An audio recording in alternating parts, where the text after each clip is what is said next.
Alright, welcome to tip number 19. Now this one's to do a measurement, specifically calipers and rulers, or rules and things. I always keep 2 calipers at the lathe, because invariably I pick one up, use it, and then put it down somewhere, and then I need one and I can't find it, so there's another one in backup.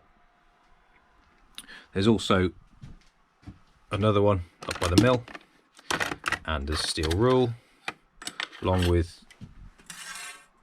a long steel rule which has to sit there because it's too long for the drawers. I've got spare ones in here. Got a long one and a standard, you know, got a 12-inch one and a 6-inch one there.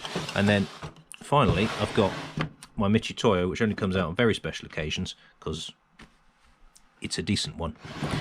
But by keeping lots of cheap measurement tools lying around, it means that I can always nearly find what I want and get on with what I want to do, rather than hunting for my mislaid calipers. Overall, it's definitely worth having lots of them lying around. It's same story for me with tape measures for woodwork and so on. They just go missing. So that's the tip. Thanks for watching.